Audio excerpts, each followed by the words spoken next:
എല്ലാവർക്കും നമസ്കാരം. ജനുവരി മാസത്തിലെ അപ്ഡേറ്റുമായിട്ടാണ് ഇപ്പോൾ വന്നിരിക്കുന്നത്.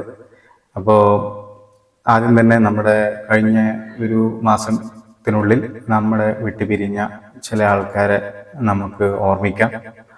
ആദ്യം തന്നെ നമ്മുടെ സമാജം കമ്മിറ്റി അംഗം ശ്രീ ലതാ സുർവെ ചേച്ചിയുടെ അമ്മ രേണുക സുർവെ, അതുപോലെ നമ്മുടെ സമാജം അംഗം ശ്രീ ഉദയലക്ഷ്മിയുടെ അമ്മ കൗസല്യ നാരായണൻ, പിന്നെ പ്രശസ്ത പിന്നണി ഗായകൻ ശ്രീ പി ജയചന്ദ്രൻ എന്നിവരാണ് നമ്മളെ കഴിഞ്ഞ ഒരു മാസത്തിനുള്ളിൽ ഈ ഇഹലോകവാസം വെടിഞ്ഞത്. അവരെ ഓർമ്മിക്കുന്നു, അവരുടെ നിര്യാണത്തിൽ അനുശോചനം രേഖപ്പെടുത്തുന്നു. ഇനി മറ്റ് കാര്യങ്ങളിലേക്ക് കടക്കാം. അപ്പോൾ എല്ലാവരോടും റിക്വസ്റ്റ് ചെയ്യാനുള്ളത്, നമ്മുടെ സമാജത്തിൻ്റെ പ്രവർത്തനങ്ങളെക്കുറിച്ച് നിങ്ങൾക്ക് മനസ്സിലാക്കാൻ വേണ്ടിയിട്ടാണ് ഈ വീഡിയോ എല്ലാ മാസവും തന്നെ ചെയ്യാൻ ശ്രമിക്കുന്നത്. അപ്പോൾ എല്ലാവരും അവസാനം വരെ കാണാൻ സമയമുള്ളപ്പോൾ അപ്പോൾ കാര്യങ്ങൾ എന്തൊക്കെയാണ് നമ്മൾ ചെയ്യുന്നതെന്ന് നിങ്ങൾക്കറിയാം. അപ്പോൾ ആദ്യം തന്നെ നമ്മൾ ഒരു മാസത്തെ പ്രവർത്തനങ്ങളെക്കുറിച്ച് പറയാൻ ആഗ്രഹിക്കുകയാണ്. അപ്പോൾ ഏറ്റവും പ്രസക്തമായ കാര്യം നമ്മുടെ കുടുംബ സംഗമങ്ങൾ തന്നെയാണ്. അപ്പോൾ കഴിഞ്ഞ നമ്മുടെ ബേലവലി മാഞ്ചർലി ഏരിയയിലെ കുടുംബ സംഗമം നമ്മൾ നടത്തി, വളരെ ഭംഗിയായി നടത്തി. നല്ല ഒരു പരിപാടിയായിരുന്നു. നിങ്ങളെല്ലാവരും ആ ഒരു വീഡിയോ നമ്മുടെ യൂട്യൂബ് ചാനലിലൂടെ കണ്ടു കാണും എന്ന് പ്രതീക്ഷിക്കുന്നു. അപ്പോൾ നമ്മൾ വിളിച്ച 30 ഫാമിലി ഉണ്ടായിരുന്നു. അതിൽ 3 ഫാമിലി ഒഴിച്ച് ബാക്കി എല്ലാ ആൾക്കാരും കുടുംബസമേതം തന്നെ ആ പരിപാടിയിൽ പങ്കെടുത്തു. നല്ല പരിപാടികളും കളികളും തമാശകളും കുറച്ച് തമാശ, അങ്ങനെ എല്ലാ വിവിധ ഇനം പരിപാടികളുമായി നല്ല ഭംഗിയായി അത് അവസാനിച്ചു. മാത്രമല്ല ഭക്ഷണം ഉണ്ടായിരുന്നു. പിന്നെ വളരെ പ്രസക്തമായ ഒരു കാര്യം, നമ്മുടെ MLA ശ്രീ കിഷൻ കത്തോറെ ആ പരിപാടിയിൽ വന്നു എന്നുള്ളതാണ്. അത് വളരെ അപ്രതീക്ഷിതവും യാദൃശ്ചികവുമായിരുന്നു. പക്ഷെ അതേതായാലും ആ പരിപാടിക്ക് നല്ല മാറ്റുകൂട്ടി അദ്ദേഹത്തിൻ്റെ സാന്നിധ്യം. അപ്പോൾ അതാണ് ഒരു കാര്യം. അത് കഴിഞ്ഞ് നമ്മൾ ബദ്ലാപൂരിലുള്ള എല്ലാ പാട്ടിനോട് താല്പര്യമുള്ളവരെയും, പാട്ട് പാടാനും ആസ്വദിക്കാനും പ്രോത്സാഹിപ്പിക്കാനും താല്പര്യമുള്ളവരുടെ ഒരു കൂട്ടായ്മ ഉണ്ടാക്കാൻ നമ്മൾ തീരുമാനിച്ചു. നമുക്ക് പാടാം എന്നുള്ള ഒരു വാട്സപ്പ് കൂട്ടായ്മ. അപ്പോൾ അതിൻ്റെ ഉദ്ഘാടനം എന്നുള്ള രീതിയിൽ ചെറിയൊരു ഓൺലൈൻ ഉദ്ഘാടന പരിപാടി നമ്മൾ നടത്തി. അത് നമ്മുടെ ബദ്ലാപൂരിൻ്റെ അഭിമാനമായ ശ്രീ സോജി മാത്യു, നമ്മുടെ യുവ ഗായിക സോജി മാത്യു ആണ് ആ പരിപാടി ഉദ്ഘാടനം ചെയ്തത്.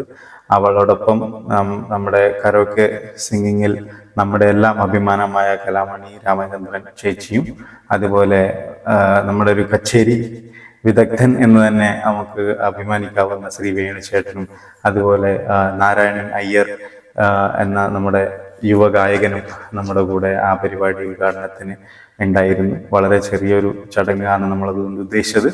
അപ്പോൾ ആ വാട്സപ്പ് ഗ്രൂപ്പിന്റെ ലിങ്ക് ഗ്രൂപ്പിൽ ഇട്ടിട്ടുണ്ട്. നിങ്ങളിൽ പാട്ടിനോട് താല്പര്യമുള്ളവരെല്ലാവരും ആ ലിങ്കിൽ ജോയിൻ ചെയ്യുക. വേണമെങ്കിൽ ഞാൻ ഒന്നുകൂടെ ആ ലിങ്ക് ഗ്രൂപ്പിൽ ഷെയർ ചെയ്യാം.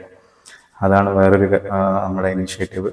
പിന്നെ മലയാളം മിഷനെ കുറിച്ച് 1-2 കാര്യങ്ങൾ പറയാനുണ്ട്. മലയാളം മിഷന്റെ സഹവാസ ക്യാമ്പ് കഴിഞ്ഞ മാസം ബോംബെ ചെമ്പൂർ ആദർശ് കോളേജിൽ വെച്ച് നടക്കുകയുണ്ടായി. സഹവാസ ക്യാമ്പ് എന്ന് പറയുന്നത് വർഷത്തിലൊരിക്കൽ കേരള സർക്കാരിന്റെ സ്വന്തം ചെലവിൽ തിരുവനന്തപുരത്ത് വെച്ച് നടത്തുന്ന ഒരു പരിപാടിയാണ് സഹവാസ ക്യാമ്പ്. അതിൽ ഉദ്ദേശിക്കുന്നത് മലയാളം മിഷൻ വിദ്യാർത്ഥികൾക്കും അധ്യാപകർക്കും ഒരു 2 ദിവസത്തെ കണ്ടിന്യൂസ് ട്രെയിനിങ് പ്രോഗ്രാം ആണ് അത് ഉദ്ദേശിക്കുന്നത്. പക്ഷെ ട്രെയിനിങ് എന്ന് വെച്ച് കഴിഞ്ഞാൽ ഒരു മടുപ്പിക്കുന്ന രീതിയിലുള്ള ട്രെയിനിങ് അല്ല. വിവിധയിനം കളികളിലൂടെയും ആക്ടിവിറ്റീസും അങ്ങനെയുള്ള ഒരു നല്ലൊരു ഇൻട്രസ്റ്റിംഗ് ആയിട്ട് ഉള്ള ഒരു പരിപാടിയാണ്. രാത്രി അവിടെ താമസിച്ച് പിറ്റേ ദിവസം വൈകുന്നേരം വരെ ഉണ്ടാകുന്ന ഒരു പരിപാടിയാണത്. അപ്പോൾ പൊതുവെ എല്ലാ വർഷവും ഇത് കേരള സർക്കാരിന്റെ ചെലവ് തന്നെ ടിക്കറ്റൊക്കെ ബുക്ക് ചെയ്ത് അന്ന് നാട്ടിൽ പോയി തിരുവനന്തപുരത്ത് വെച്ച് നടത്തുന്ന ഈ പരിപാടി ആദ്യമായിട്ടാണ് മലയാളം മിഷൻ മുംബൈ ചാപ്റ്റർ ഇവിടുന്ന് ആൾക്കാരെ അങ്ങോട്ട് അയക്കുന്നതിന് പകരം ആ ട്രെയിനേഴ്സിനെ ഇങ്ങോട്ട് കൊണ്ടുവന്ന് ബോംബെയിൽ വെച്ച് ഒരു സഹവാസ ക്യാമ്പ് നടത്തിയത്. അത് ആദ്യമായിട്ടാണ് മലയാളം മിഷന്റെ ഏതെങ്കിലും ഒരു ചാപ്റ്റർ അങ്ങനെ ചെയ്യുന്നത്. അപ്പോൾ അതില് നമ്മുടെ ഈ മേഖലയിൽ നിന്ന് പിന്നെ 3 അധ്യാപകരും 3 കുട്ടികളും ആണ് ഉണ്ടായിരുന്നത് ഈ ബദ്ലാപൂർ, അംബർനാഥ്, ഉല്ലാസ് നഗർ മേഖലയിൽ നിന്ന്. ഈ നമ്മുടെ ബദ്ലാപൂർ സമാജത്തിൽ നിന്ന് ഞാൻ അധ്യാപകൻ എന്നുള്ള നിലയിൽ പങ്കെടുത്തു. എൻ്റെ മോള് അതുപോലെ സ്റ്റുഡൻറ് എന്നുള്ള രീതിയിൽ അവളും പങ്കെടുത്തു. അപ്പോൾ വളരെ ഇൻട്രസ്റ്റിംഗ് ആയിട്ടുള്ളൊരു പരിപാടിയായിരുന്നു അത്. മലയാളം മിഷന്റെ പ്രസക്തി എന്താണെന്ന് മനസ്സിലാക്കി തരുന്ന ഒരു പ്രോഗ്രാം. മലയാളം മിഷൻ എന്ന് പറഞ്ഞാൽ വെറും ഒരു മലയാള ഭാഷാ പഠനം മാത്രമല്ല, അതൊരു കുട്ടിയുടെ ഒരു ഓവറോൾ പേഴ്സണാലിറ്റി ഡെവലപ്മെന്റ്, വ്യക്തിത്വ വികസനത്തിന് ഉതകുന്ന ഒരു പഠന രീതിയാണ് മലയാളം മിഷൻ. അതല്ലാതെ വെറും അക്ഷരങ്ങളും വാക്യങ്ങളും പഠിപ്പിക്കുന്ന ഒരു പരിപാടിയല്ല. അപ്പൊ അത് കാരണം ഞാൻ പറയാൻ കാരണം ഇപ്പൊ എൻ്റെ മോളൊരു ഒരു ക്യാമ്പ് നടക്കുന്നു എന്ന് പറഞ്ഞ് വളരെ എക്സൈറ്റഡ് ആയിട്ടാണ് അതിൽ വന്നതെങ്കിലും ഒരു സ്കൂളിലാണ് ഇത് നടക്കുന്നതെന്ന് പറഞ്ഞപ്പോൾ ആൾക്ക് നിരാശയായി. ഇനി ഞാൻ ഇതിന് വരില്ല എന്നൊക്കെ പറഞ്ഞു. പക്ഷെ ആ ക്യാമ്പ് കഴിഞ്ഞപ്പോൾ അവർക്ക് അത് ഒത്തിരി ഇഷ്ടമായി. ഇനിയും ഉള്ള ക്യാമ്പുകളിൽ ഞാൻ പങ്കെടുക്കും എന്ന് അവൾ പറഞ്ഞു. അതുപോലെ നമുക്ക് അധ്യാപകർക്കും വളരെ നല്ലൊരു അനുഭവമായിരുന്നു സഹവാസ ക്യാമ്പ്. നമുക്ക് കുട്ടികളെ എങ്ങനെ പഠിപ്പിക്കാം, അത് മലയാളം പഠിപ്പിക്കുന്നത് മാത്രമല്ല, മറ്റുള്ള പഠനങ്ങൾ നമ്മുടെ കുട്ടികളെ മറ്റൊരു കാര്യങ്ങൾ പഠിപ്പിക്കുന്നതിനും നൂതനമായ ഒരു രീതിയാണ് മലയാളം മിഷൻ അവലംബിക്കുന്നത്. ഇപ്പൊ ആ രീതികൾ മറ്റ് പാഠ്യപദ്ധതികളിൽ തന്നെ ഈ രീതി അവലംബിക്കുന്ന ഒരു പ്രവണത ഇപ്പോൾ വന്നിട്ടുണ്ട്. പല കരിക്കുലത്തിലും ഈ ഒരു മലയാളം മിഷന്റെ പഠന രീതി, അതായത് ഒരു ടീച്ചർ എന്ന് പറഞ്ഞ ഒരു ഫെസിലിറ്റേറ്റർ മാത്രമാണ്. അപ്പോൾ കുട്ടികൾ ഓൾറെഡി അവർക്ക് കുറെ അറിവുകളുണ്ട്, അവരുടെ മുന്നറിവുകളൊക്കെ പ്രയോജനപ്പെടുത്തിക്കൊണ്ട് സ്വയം പഠിക്കാൻ കഴിവുള്ളവരാണ് കുട്ടികൾ എന്നുള്ള അവരുടെ ആ ഒരു കഴിവിനെ അംഗീകരിച്ചുകൊണ്ടുള്ള ഒരു പഠന രീതിയാണ് മലയാളം മിഷന്റെ പഠന രീതി. അപ്പോൾ ആ സഹവാസ ക്യാമ്പിൽ നമുക്ക് പങ്കെടുക്കാൻ പറ്റിയതും അതിലെ കാര്യങ്ങൾ മനസ്സിലാക്കാൻ പറ്റിയതും ഒരു അധ്യാപകൻ എന്നുള്ള നിലയിൽ എനിക്ക് വളരെ പ്രയോജനപ്പെട്ടു. അപ്പൊ ഇനി അങ്ങോട്ട് ഇങ്ങനെയുള്ള സഹവാസ ക്യാമ്പുകൾ ഉണ്ടാകുമ്പോൾ നമ്മുടെ ഇവിടുത്തെ അധ്യാപകരും അതുപോലെ തന്നെ നമ്മുടെ കുട്ടികളും പങ്കെടുക്കാൻ ശ്രമിക്കുക.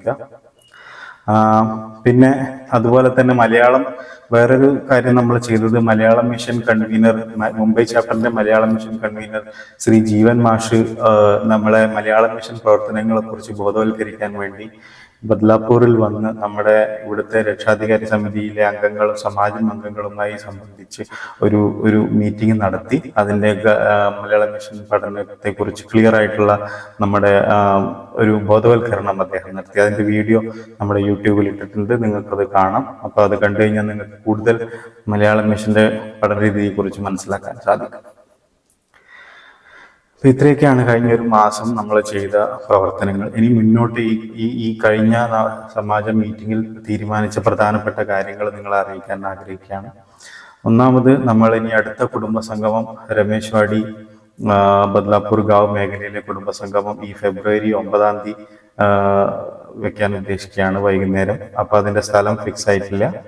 നമ്മൾ സ്ഥലം അന്വേഷിച്ചുകൊണ്ടിരിക്കുകയാണ്. നല്ലൊരു സ്ഥലം നോക്കി അവിടെ നടത്താനാണ് ഉദ്ദേശിക്കുന്നത്. ഇപ്പൊ തൽക്കാലം രമേശ് വാടി ബദ്ലാപൂർ ഗാവ് ഏരിയയിൽ താമസിക്കുന്ന ആൾക്കാരുടെ ഒരു വാട്സപ്പ് ഗ്രൂപ്പ് ഉണ്ടാക്കിയിട്ടുണ്ട്. നിങ്ങളിൽ ആരെങ്കിലും ആ ഗ്രൂപ്പിൽ ആഡ് ആയിട്ടില്ലെങ്കിൽ, പക്ഷെ നിങ്ങൾ ഈ പ്രദേശവാസികളാണ്, ആ ഗ്രൂപ്പിൽ ആഡ് ആയിട്ടില്ലെങ്കിൽ ദയവീത് അറിയിക്കുക, നിങ്ങൾ അതിൻ്റെ അകത്ത് ആഡ് ചെയ്യാം. അപ്പോൾ അതും നമ്മുടെ ബേലാവലി മാഞ്ചർലി കുടുംബസംഗമം നടത്തിയ പോലെ നല്ല ഭംഗിയായി നടത്താൻ സാധിക്കും എന്ന് പ്രതീക്ഷിക്കുന്നു. പിന്നെ പ്രധാനപ്പെട്ട ഒരു തീരുമാനം, നമ്മൾ കഴിഞ്ഞ ഡിസംബർ മാസത്തിലെ മീറ്റിങ്ങിൽ ഒരു കോൺസെപ്റ്റ് എന്നുള്ള രീതിയിൽ മാട്രിമോണി ഡാറ്റാബേസ് ഉണ്ടാക്കുന്നതിനെ കുറിച്ച് ചർച്ച ചെയ്തിരുന്നു. അപ്പോൾ അത് കമ്മിറ്റി അംഗീകരിച്ചു. അതായത് നമുക്കൊരു ഓൺലൈൻ മാട്രിമോണി ഡാറ്റാബേസ് നമ്മുടെ സമാജത്തിന്റെ കെയർ ഓഫിൽ ഉണ്ടാക്കാം. അപ്പോൾ അതെന്താണെന്ന് വെച്ചാൽ, നമുക്കൊരു ആൾക്കാർക്ക് ലിങ്ക് അയച്ചു കൊടുക്കുക, അവരതിൻ്റെ അകത്ത് അവരുടെ ഡീറ്റെയിൽ സബ്മിറ്റ് ചെയ്ത് അത് നമ്മുടെ കയ്യിലൊരു ഡാറ്റാബേസ് ആയിരിക്കുകയും, അതുപോലെ മക്കൾക്ക് വധുവിനെ വരനെ അന്വേഷിക്കുന്നവർക്ക് ഈ ഡാറ്റാബേസ് നമ്മൾ റെഫർ ചെയ്യാൻ നമ്മൾ അനുവദിക്കുകയും, അപ്പോൾ അനുവദിക്കുമ്പോൾ അവർക്കും അതിൽ രജിസ്റ്റർ ചെയ്യണം എന്നുള്ള ഒരു മാനദണ്ഡം നമ്മൾ വെക്കുകയും ചെയ്യാനാണ് ഉദ്ദേശിക്കുന്നത്. പക്ഷെ അത് തുടക്കത്തിൽ ഒരു 6 മാസം അല്ലെ 1 വർഷം എന്നുള്ള രീതിയിൽ നമ്മളൊരു ഫ്രീ സർവീസ് ആയിട്ട് ചെയ്യാനാണ് ഉദ്ദേശിക്കുന്നത്. അതായത് പൈസ ഒന്നും വാങ്ങാതെ നമ്മളൊരു ഡാറ്റാബേസ് ബിൽഡ് ചെയ്യുക എന്നുള്ള ഒരു ലക്ഷ്യത്തിലാണ് നമ്മളിപ്പോൾ അത് തുടങ്ങാൻ ഉദ്ദേശിക്കുന്നത്. അപ്പോൾ ഏകദേശം അതിൻ്റെ നടപടികൾ നടന്നു വരികയാണ്. അപ്പോൾ അതിൻ്റെ ലിങ്കും അതിൻ്റെ എന്തൊക്കെ ഡാറ്റയാണ് നമ്മൾ കളക്ട് ചെയ്യേണ്ടതെന്നുള്ള ഫൈനൽ ആയതിനു ശേഷം നമ്മളത് ലോഞ്ച് ചെയ്യുന്നതാണ്. അതാണ് വേറൊരു തീരുമാനം. പിന്നെ നമ്മുടെ സോഷ്യൽ ആക്ഷൻ ഫോഴ്സ്, അതായത് ഒരു അത്യാവശ്യ ഘട്ടങ്ങളിൽ നമുക്ക് സഹായമാകാൻ സഹായിക്കാൻ എത്താൻ പറ്റുന്ന ആൾക്കാരുടെ ഒരു ഗ്രൂപ്പാണ് സോഷ്യൽ ആക്ഷൻ ഫോഴ്സ്. അപ്പൊ ആ സോഷ്യൽ ആക്ഷൻ ഫോഴ്സ് നമ്മൾ ഉണ്ടാക്കിയിട്ട് കുറെ മാസങ്ങളായെങ്കിലും അതിന്റെ പ്രവർത്തനങ്ങൾ ഇപ്പം നമുക്ക് കൂടുതൽ ഊർജ്ജസ്വലമായി മുന്നോട്ട് കൊണ്ടുപോകേണ്ടതുണ്ട്. പക്ഷെ അതൊരു ഇനാക്റ്റീവ് ബോഡി ആയിട്ട് ഇങ്ങനെ ഇരുന്നാൽ പോരാ. അപ്പൊ അതിനെ എങ്ങനെ അതായത് പ്രത്യേകിച്ച് അത്യാവശ്യങ്ങളൊന്നും വന്നില്ലെങ്കിലും എല്ലാ മാസവും എന്തെങ്കിലും ഒരു പ്രവർത്തനം എന്നുള്ള രീതിയിൽ അത് ഒരു ആക്റ്റീവായി നിർത്താൻ വേണ്ടി എന്തൊക്കെ ചെയ്യണം എന്നുള്ള കാര്യം ചർച്ച ചെയ്യാൻ വേണ്ടി സ്റ്റാഫിന്റെ ഒരു മീറ്റിംഗ് വിളിക്കാൻ നമ്മൾ തീരുമാനിച്ചിട്ടുണ്ട്. അപ്പൊ അത് ഈ ഞായറാഴ്ച തന്നെയാണ് വിളിക്കുന്നത്. അപ്പോൾ നിങ്ങളിൽ സ്റ്റാഫ് മെമ്പർ ആയിട്ടുള്ള ആൾക്കാർ ആ മീറ്റിങ്ങിൽ പങ്കെടുക്കുക. നിങ്ങൾക്ക് ആർക്ക് വേണമെങ്കിലും സോഷ്യൽ ആക്ഷൻ ഫോഴ്സിൽ അംഗമാവാം. അത് ഒരു ലയബിലിറ്റി ആയില്ല. നിങ്ങളുടെ സമയത്തിനനുസരിച്ച് പറ്റാകുമ്പോഴൊക്കെ സാമൂഹ്യ സേവനത്തിന് തയ്യാറായിട്ടുള്ളവരാണ് ആ സ്റ്റാഫ് ഗ്രൂപ്പിലേക്ക് വരേണ്ടത്. നിങ്ങളിൽ പറ്റുന്നവർ അതിൽ അംഗങ്ങളാവുക. പിന്നെ സ്ത്രീ ശക്തിയുടെ അപ്ഡേറ്റ് പ്രാവശ്യം കാര്യമായിട്ടൊന്നും ഇല്ല എന്ന് പറഞ്ഞുകൊണ്ട് നമ്മുടെ ഇന്ദിര ചേച്ചി അതിന്റെ ചെയർമാൻ എന്നോട് പറഞ്ഞു, ജിനേഷ് എന്നത് പറഞ്ഞാൽ മതി എന്ന് പറഞ്ഞു. അപ്പോൾ സ്ത്രീ ശക്തി ഒരു കുടിൽ വ്യവസായം അല്ലെ ഒരു സ്വയം തൊഴിൽ എന്നുള്ള രീതിയിൽ എല്ലാ സ്ത്രീകൾക്കും ഈ മാറ്റ് ചവിട്ടി ഉണ്ടാക്കാൻ ഒരു ട്രെയിനിങ് കൊടുക്കാൻ തീരുമാനിച്ചിട്ടുണ്ട്. അത് ഈ ഫെബ്രുവരി മാസം മുതൽ തുടങ്ങും. അപ്പൊ അതിനായി ഒരു മീറ്റിംഗ് ഫെബ്രുവരി 1-ാം തീയതി 2-ാം തീയതി അവർ വിളിച്ചിട്ടുണ്ട്. അതിനുശേഷം അതിന്റെ കൂടുതൽ വിവരങ്ങൾ നമ്മുടെ വാട്സപ്പ് ഗ്രൂപ്പിലൂടെ നിങ്ങളെ അറിയിക്കുന്നതാണ്. അതാണ് സ്ത്രീശക്തിയുടെ ഭാഗത്തു നിന്നുള്ള ഒരു അപ്ഡേറ്റ്. അപ്പോൾ ഈ മാസം ഇത്രയും കാര്യങ്ങളെ പറയാനുള്ളൂ. എല്ലാവർക്കും നന്ദി, നമസ്കാരം, ഗുഡ് നൈറ്റ്.